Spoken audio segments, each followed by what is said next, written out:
नमस्कार, मैं रविश कुमार। एक फिल्म स्टार हमारे जीवन को क्या दे जाता होगा कि उसके जाने पर अचानक खाली सा लगने लगता है। अचानक क्यों लगने लगता है कि वो सारे किरदार जो पर्दे पर काल्पनिक से होते हैं, किसी समय में उनसे वाकई कोई रिश्ता बना होगा। आज मैं राजेश खन्ना के निधन पर लोगों की प्रतिक्रियाएं देख रहा था, सुन रहा था। 1969 से 72 के बीच उनकी जवानी ऐसा इतिहास बना गई जो 2012 तक जवान ही रहती है। सुपरस्टार हमेशा मिथक की तरह होते हैं, मगर कुछ मिथक हकीकत से लगने लगते हैं। यह एक ऐसा मकाम है जिस पर पहुंचने वाला खूब जानता है कि चढ़ने की सीढ़ी मंजिल पर पहुंचकर दूसरी तरफ से उतर भी जाती है। मालूम नहीं, जब बॉलीवुड ने 60 के दशक के आखिर में पहला सुपरस्टार देखा होगा तो उनके मन में, लोगों के मन में स्टारडम का क्या मतलब रहा होगा। राजेश खन्ना के निधन पर उनके चाहने वाले उदास जरूर हैं, मगर इस उदासी में भी एक शानदार विदाई का जज्बा भी है। आज उनके दीवानों ने उन चाहतों से राजेश खन्ना की अर्थी खूब सजाई, खूब याद किया है। उनकी अदा, उनके बाल, उनकी चाल, बोलने का वो अंदाज। 4 साल में एक के बाद एक करते हुए 15 लगातार फिल्में सुपरहिट हो जाएं तो अंदाजा लगाइए कि उस दौर में इस एक्टर के प्रति कैसी दीवानगी रही होगी। आज के स्टार 20-25 साल के कैरियर में कोई 15 सुपरहिट फिल्में देते हैं। ये एक रिकॉर्ड भी है। स्पोर्ट्स कार में संघर्ष करने की आलीशान दास्तान भी राजेश खन्ना के नाम ही रही। क्या सिर्फ एक संयोग किसी को राजेश खन्ना या अमिताभ बच्चन बना देता है, या सचमुच कोई बात होती है कि वो हमारे दिलों में उतर जाता है? राजेश खन्ना क्या किशोर कुमार, आर.डी. बर्मन, गुलजार, शक्ति सामंत, ऋषिकेश मुखर्जी, शर्मिला, मुमताज, हेमा, आशा के बिना याद किए जा सकते हैं? क्या राजेश खन्ना, किशोर कुमार और आर.डी. बर्मन की आवाज और धुनों के चेहरे थे, जिनके कैसेट सीडी आज भी आप खरीदते हैं, जिनके गानों को आज भी सुनते हैं और गिफ्ट देते हैं? हिंदी सिनेमा का पहला सुपरस्टार, तो आपके लिए इस स्टारडम का क्या मतलब है?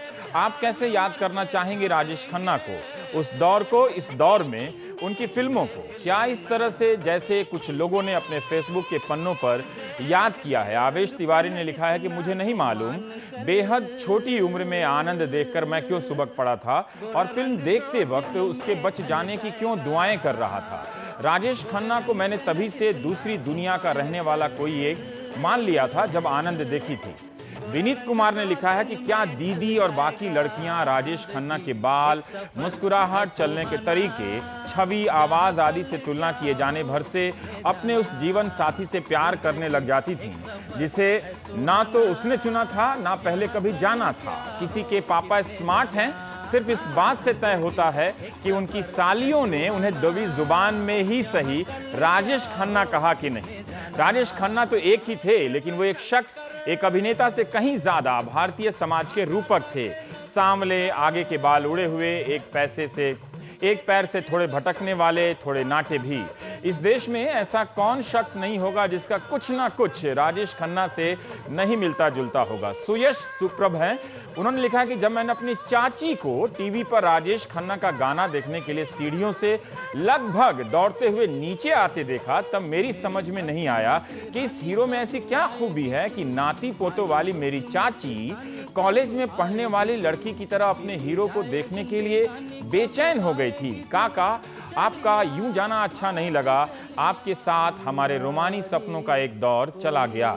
सुशांत झा ने लिखा है कि नफरत की दुनिया को छोड़ के प्यार की दुनिया में खुश रहना मेरे यार। वो गाना है बाबू मोशाय। पहली फिल्म तुम्हारी ही देखी थी, सौतन।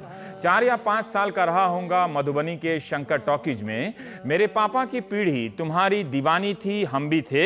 हाई स्कूल के समारोह में मैंने एक गीत गाया था, मैंने तेरे लिए ही 7 रंग के सपने सुने।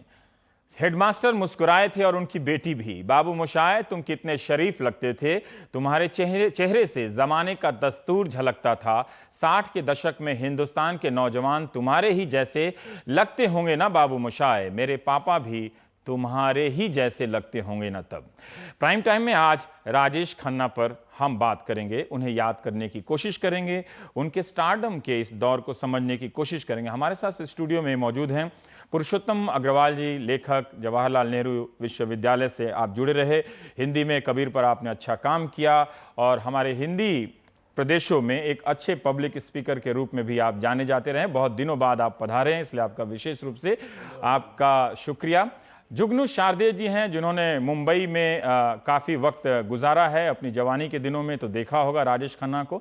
मालिनी अवस्थी जी हैं लखनऊ से, फिल्मों में गाती हैं लेकिन आप लोकगीतों को जगाने का काम कर रही हैं, आजकल उसे लोकप्रिय बनाने का काम कर रही हैं। लेकिन हम जानेंगे कि आपके दिलों पर क्या कुछ गुजरा होगा उस दौर में राजेश खन्ना को लेकर। लेकिन पुरुषोत्तम, हम जानना चाहते हैं सर कि एक स्टारडम हम लोग अब काफ़ी परिचित हैं, आजकल के जो नौजवान हैं, ये जब कहा गया कि पहला सुपरस्टार है, उस दौर में जब देवानंद हैं, दिलीप कुमार हैं, राज कपूर हैं, राजेंद्र कुमार हैं, इस तरह के कई लोकप्रिय, और अशोक कुमार हैं, इस तरह के बेजोड़ अभिनेताओं का एक दौर आता है और उसमें कोई राजेश खन्ना बन जाता है जो बहुत कम समय के लिए इतनी सारी हिट फिल्मों को लेकर आता है। कोई अलग ये फिनोमेना क्या बाकी स्टारडम से अलग है, या उसी स्टारडम का एक विकास है जो दिलीप कुमार ने, जो देवानंद ने बुनियाद रखी, उसकी एक मंजिल राजेश खन्ना ने पाई? रवीश जी, मैं दो बातों से शुरू करना चाहता हूं। एक तो आपने फेसबुक का जिक्र किया और कुछ टिप्पणियां पढ़ी फेसबुक पर। मैंने भी आज अपनी फेसबुक पर वो लिख के लिखा है। हाँ। और अगर आप वो लिख कर लाए हैं तो आपने देखा ही है कि मेरी उम्र के लोगों के लिए राजेश खन्ना का जाना हमारे बचपन और हमारी जवानी के अब तक हमारे साथ रहे हिस्से का जाना है, और एक तरह की याद दहानी भी है कि अब हमारा भी वक्त करीब है। तो एक तो वो जो एक तरह की चेतावनी जैसी, जो दूसरी बात आप कह रहे थे, देखिए भारतीय समाज में सिनेमा का एक बहुत महत्वपूर्ण रोल है जो कम से कम यूरोप और अमेरिका जैसे समाजों से थोड़ा अलग है। हमारा सिनेमा जो है वो हमारे समाज का, हमारी कल्पनाओं का, हमारे अवचेतन का हिस्सा है। आपने जैसे स्टारडम की बात की, जाहिर है कि देवानंद, राज कपूर, राजेंद्र कुमार और सबसे बड़े दिलीप कुमार, ये सब लोग राजेश खन्ना के पहले थे। राजेश खन्ना के बाद भी सुपरस्टार रहे। हम सब जानते हैं कि राजेश खन्ना पहले सुपरस्टार कहलाए। असल में अगर आप उस दौर को देखें, सन 66 में राजेश खन्ना की पहली फिल्म आई, सन 69 में आराधना आई, और 73-74 तक वो एक छत्र राजा और सुपरस्टार बंबई फिल्मों के कहलाते थे। आप इस दौर पर जरा गौर करें। ये आज़ादी के तुरंत बाद का जो आदर्शवाद, आशावाद और साथ ही हाथ बढ़ाना, उस दौर के खत्म होने के शुरू होने का दौर है। ये वो दौर है जबकि आज़ादी के बाद का मोहभंग धीरे धीरे बढ़ रहा है, जबकि एक तरह का डेस्परेशन बढ़ रहा है, लेकिन अभी वो एंग्री यंग मैन में नहीं बदला है। अभी भी हमारे अवचेतन में कहीं आदर्शों को बचाए रखने की, बुनियादी भलमनसाहत को बचाए रखने की, सपने देखने के रोमांस को बचाए रखने की। रोमांस केवल विपरीत सेक्स के प्रति आकर्षण को नहीं कहते हैं। रोमांस असल में दुनिया को देखने की एक तरह की सपनीली निगाहों से, एक उम्मीद के साथ दुनिया को देखने की जो सोच होती है, उसको कहते हैं। आप देखें कि राजेश खन्ना हमारे सामाजिक अवचेतन के उस पहलू को अपील करने वाले स्टार थे। मैं ये जानना चाहता हूँ थोड़ा और खुरीदने, और इसलिए मैं अपनी बात पूरी कर लूं। जो शारीरिक एट्रीब्यूट्स की आपने बात की, उसमें वो आजकल के मुहावरे में जिसको कहते हैं द बॉय नेक्स्ट डोर, एक तो वो।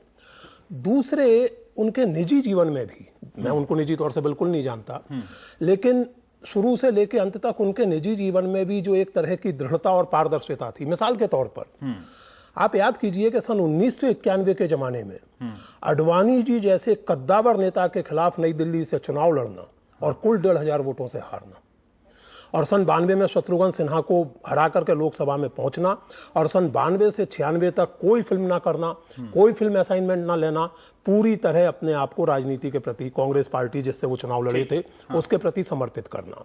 ये जो एक खास तरह का वैल्यू सिस्टम था, और अभी भी है कुछ लोगों के मन में, राजेश खन्ना कहीं ना कहीं उस वैल्यू सिस्टम को सिंबलाइज करते थे और उस वैल्यू सिस्टम के अवचेतन को अपील करते थे।